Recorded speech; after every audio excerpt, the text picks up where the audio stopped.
Good afternoon, everybody. Uneducated Economist here. So those of you who have been following me on my channel for any length of time have heard me say that the inflation scenario that we have experienced over the last few years had more to do with a supply chain breakdown than any other reason that's going on out there. Regardless of what people are saying about the money printer go burr, prices go up, that is not the situation that caused inflation.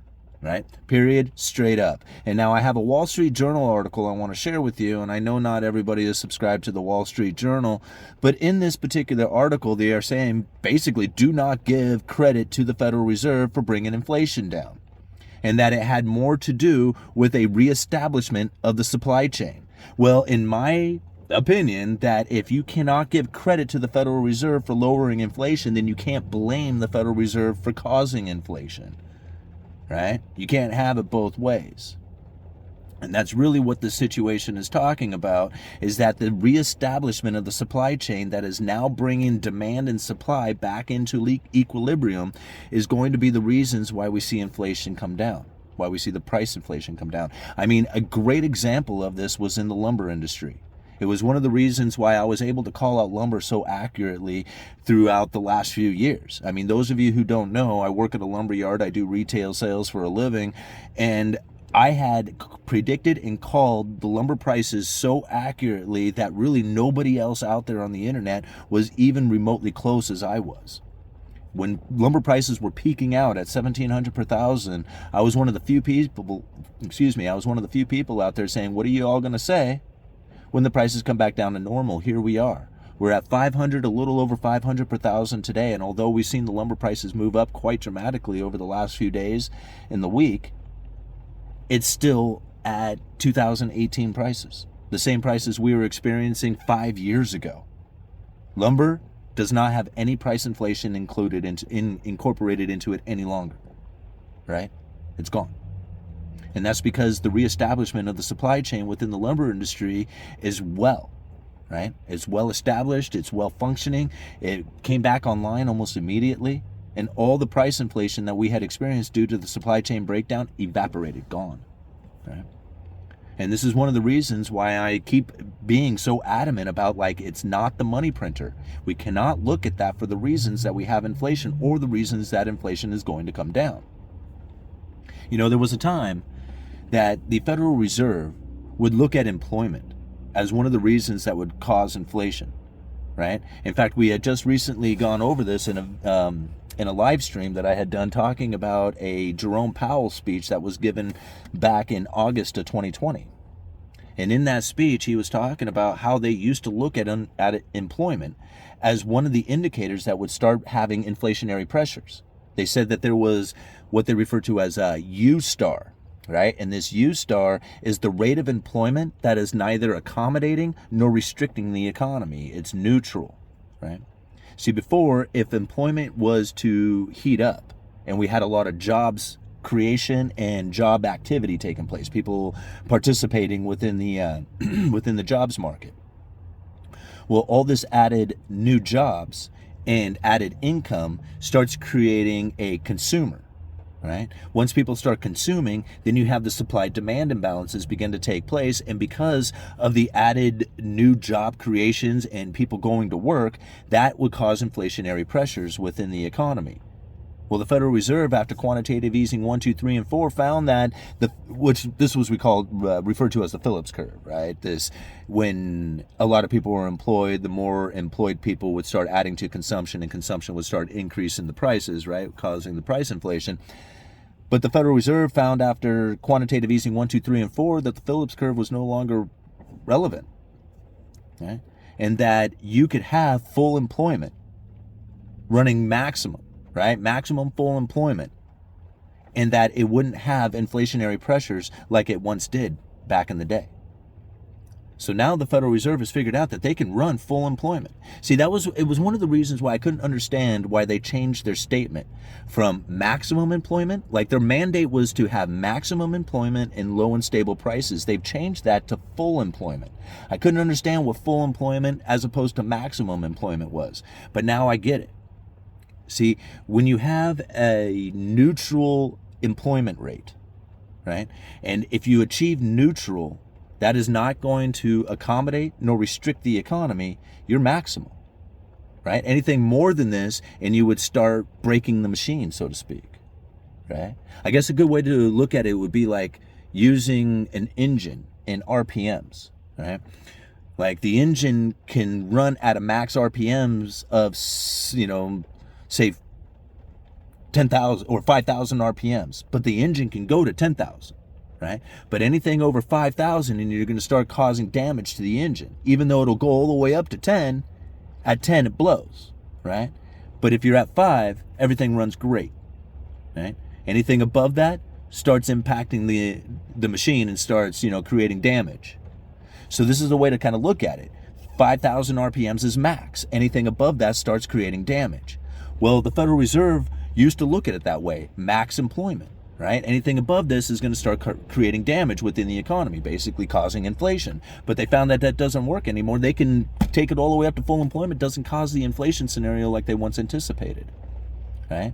So now the Federal Reserve doesn't look at in the inflationary pressure like they once did when it comes from a full employment. This is some of the things we have to consider, because it's not the same economy like we once experienced. Like a lot of people look at the Federal Reserve and say they're going for a 2% target on their inflation. Like this is part of their mandate to have full or maximum employment, I guess full employment now, and to have low and stable prices of around 2%. Okay? But now what we look at is we see that the maximum or the full employment exists, but the low and stable prices doesn't. Okay? So the Federal Reserve needs to reestablish low and stable prices in order to achieve their dual mandate. And this is something interesting to think about, because when you have a supply chain breakdown that had taken place that really doesn't have anything to do with the Federal Reserve, and the Federal Reserve can't fix that, they can't change that, and this is really what is bringing the price inflation down, is the reestablishment of the supply chain, then really there's nothing the Federal Reserve can do except for have the market perception that they are actually doing something. See, this is really what causes inflation, is the inflation expectations that are out there. And if you have a well-anchored inflation expectation that is elevated, well, then that would be a self-fulfilling prophecy. It's exactly what the Federal Reserve was looking for.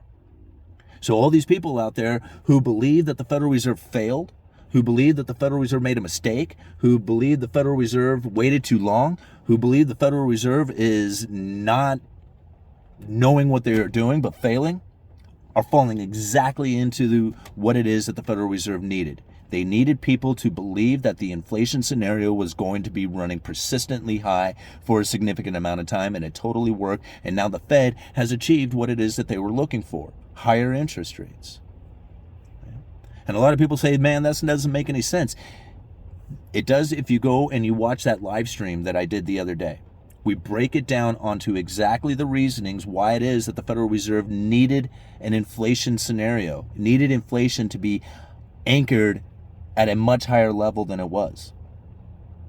And that the low interest rates was actually creating a situation in which the Federal Reserve was losing their scope, I think is the way they refer to it as, in order to deal with the failing economy. See, when they had low interest rates, the ability to drop the Fed funds rate in order to stimulate the economy had basically disappeared. See, typically the Federal Reserve would want to drop interest rates around 5% in order to stimulate the economy. The Fed funds rate was at around 2.5% during the Trump administration. There was no room to move. During the next downturn that they were going to experience, the Federal Reserve was not going to be able to stimulate the economy. They were in a bad spot. But because of the unusual and exigent circumstances of the pandemic, they were able to go and create the special purpose vehicles that backstopped every corner of the entire financial market. They bailed out corporations. They were able to hand a bunch of people stimulus checks. They were able to create a situation in which that nobody had to pay rents or mortgages. Right?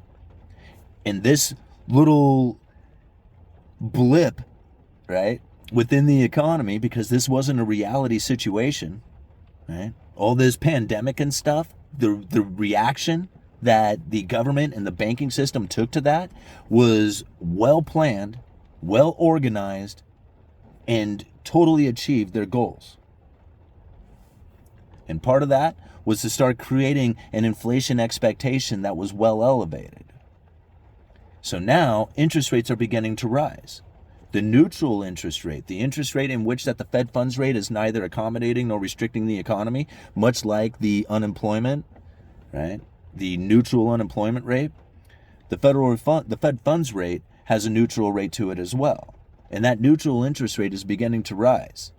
The farther it rises up, the more of an ability the Federal Reserve will have to stimulate the economy by dropping interest rates. If they can get that neutral interest rate well established at a much higher level, dropping below the neutral interest rate will be more stimulative.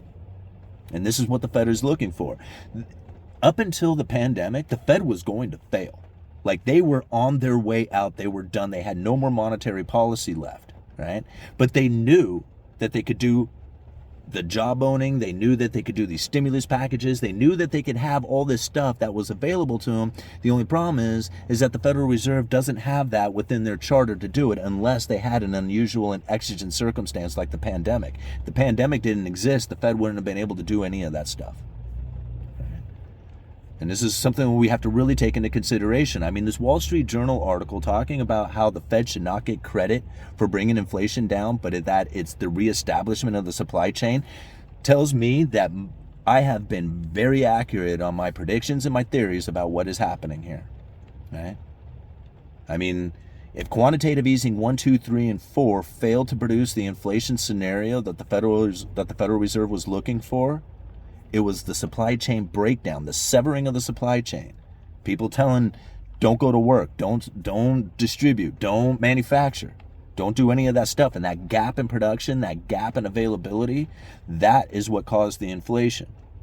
And now that we see the reestablishment of the supply chain coming back online, we can obviously tell that what it is that's coming from the Federal Reserve is not the same thing that is impacting the markets out there.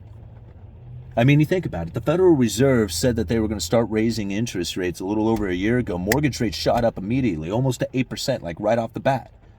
The Federal Reserve hasn't dropped interest rates, but yet we're seeing mortgage rates coming down. Right? It's because the markets are acting independently from the Federal Reserve, regardless of what people say. Free market forces are at play right now, and they are going to correct the situation so long as the Federal Reserve continues to unwind their balance sheet.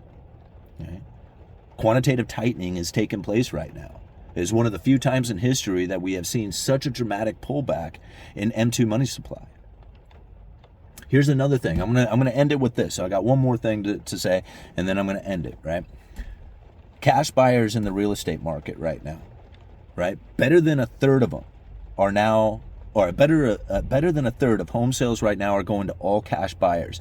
There has never been a time in history, in recent history, I would say, where there has been as many cash buyers as there is right now since the great financial crisis.